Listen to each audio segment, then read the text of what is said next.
Assalamualaikum warahmatullahi wabarakatuh. Saya Panji Safitra, NIM 242035. Video ini membahas mengenai cara mengukur pH tanah secara digital dan tradisional yang diampu oleh Ibu Salmiati MPD PhD dari Program Studi Agroteknologi di Institut Teknologi Perkebunan Pelelawan Indonesia.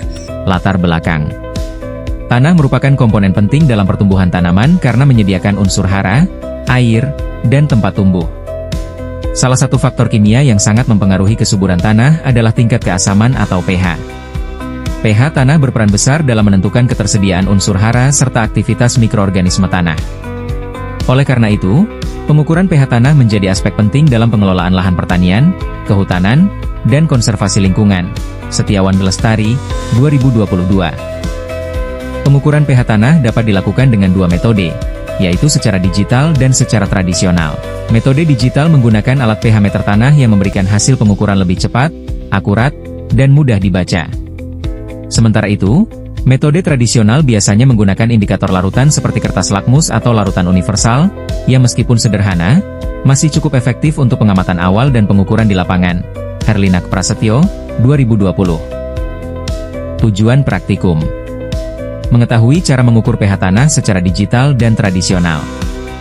Alat dan bahan: pH meter, kertas lakmus, gelas plastik, tanah, air. Cara kerja: untuk pH meter digital, pertama tancapkan pH meternya di lahan yang sudah dipilih, kemudian tunggu hasilnya dan catat. Lakukan di 5 titik berbeda di lahan yang sudah dipilih. Ambil sampel tanah di setiap titik dan masukkan dalam gelas plastik. Untuk alat tradisional, sampel tanah yang diambil diberikan air dan diaduk kemudian tunggu 15 menit. Setelah itu masukkan kertas lakmusnya dan sesuaikan. Hasil dan pembahasan. Berdasarkan data hasil pengamatan, dapat dilihat bahwa nilai pH tanah yang diukur menggunakan pH meter digital berkisar antara 6,9 hingga 7,0, sedangkan hasil pengukuran menggunakan pH meter manual secara konsisten menunjukkan angka 7 pada semua sampel.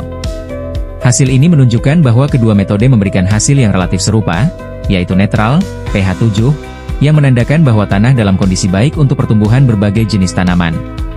Perbedaan yang sedikit terjadi pada sampel ketiga, di mana pH meter digital menunjukkan nilai 6,9, sedangkan alat manual tetap menunjukkan pH 7,0.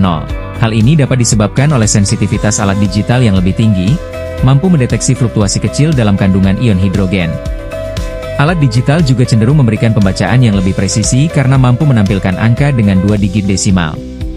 Secara keseluruhan, hasil pengamatan menunjukkan bahwa baik metode digital maupun tradisional dapat digunakan untuk mengukur pH tanah dengan hasil yang cukup akurat dan konsisten. Namun, untuk keperluan analisis yang lebih presisi, terutama dalam penelitian atau pengelolaan lahan secara profesional, penggunaan pH meter digital lebih disarankan. Kesimpulan: berdasarkan hasil praktikum, dapat disimpulkan bahwa pengukuran pH tanah secara digital dan tradisional menghasilkan nilai yang relatif sama, yaitu berada pada kisaran pH netral, sekitar 7, yang menunjukkan kondisi tanah yang baik untuk pertumbuhan tanaman. Praktikum ini berhasil mencapai tujuannya, yaitu untuk mengetahui cara penggunaan pH meter digital dan pH meter manual. pH meter digital memberikan hasil yang lebih presisi dan cepat terbaca, sementara pH meter manual lebih sederhana, mudah digunakan, dan tidak memerlukan daya listrik. Kedua metode memiliki kelebihan masing-masing dan dapat digunakan sesuai dengan kebutuhan di lapangan.